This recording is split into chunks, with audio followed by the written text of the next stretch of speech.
இந்த மாதிரி ஒரு எம்ப்ளாயை என் லைஃப்ல நான் பார்த்ததே இல்லை அப்படின்னு யாராவது இருக்காங்களா? சில பேர் வராங்க ஆஃபீஸ்க்கு, ஒரு நாள் இருக்காங்க, 2 நாள் இருக்காங்க, இல்லை நான் கிளம்புறேன் அப்படின்னா, என்ன பண்ண கேர்ள்ஸ் இல்லை நான் கிளம்புறேன் அப்படின்றாங்க.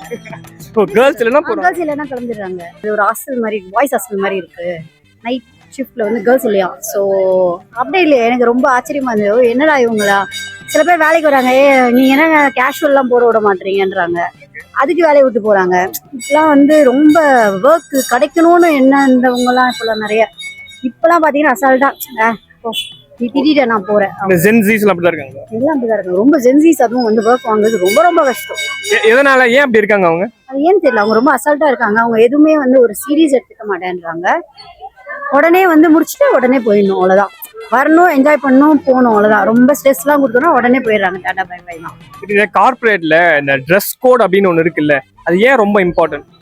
ட்ரெஸ் கோட் ஏன் இம்பார்ட்டன்ட்னா, அப்பதான் நல்லா இருக்கும், ஒரு ஆஃபீஸ் மாதிரி இருக்கும். இல்லாட்டி இது வந்து பாண்டி பசார்ல வர மாதிரி தான் இருக்கும். ஓகே. ஸோ அதுதான் இப்போ ஜென்ஸீஸ்லாம் வந்து இதெல்லாம் ஒரு இஷ்யூவா சொல்றாங்க. எனக்கு ஏன் வேலை கிடைக்கல அப்படின்றப்போ, ஏன் வேலைக்கு போகல அப்படின்னு கேட்கும்போது ட்ரெஸ் கோட் இதெல்லாம் ஸ்ட்ரிக்டா ஃபாலோ பண்றாங்க. அதுக்காகவே போயிடுறாங்க வேலையை விட்டு. எனக்கு என்ன இந்த மாதிரிலாம் எனக்கு பிடிக்கல. ஒருத்தர் லிட்டரலா வந்து சொல்றாரு, ஒருத்தர் கல்யாணம் நெக்ஸ்ட் வீக், கல்யாணத்துக்கு எவ்வளவு செலவு இருக்கும், அதனால சொல்ல ஜீன்ஸ் தாங்க மேம் இருக்கு. இது வரைக்கும் எந்த ஆஃபீஸ்லயும் நான் வந்து ஃபார்மல் பேண்ட்ஸ் எல்லாம் போட்டது இல்ல.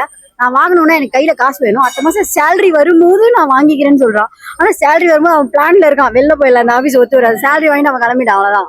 அவன் பேண்ட் கிடைச்ச வரைக்கும் போடல, ஜீன்ஸ்ல எடுத்துட்டு போய். இப்போ வந்து மேனேஜரா ஒரு எம்ப்ளாயி வரான், ஒரு கொஞ்ச நாள் ஒர்க் பண்றான், திடீர்னு வந்து அவன் அப்ஸ்காண்ட் ஆயிடுறான். அப்போ வந்து உங்க மனநிலை எப்படி இருக்கும்? ஒன்றும் பண்ண முடியாது. அவன் வந்து நல்ல ஒர்க்கரா இருந்தா கொஞ்சம் ஃபீல் பண்ணுவோம், ஐயோ என்னடா அதுன்னு.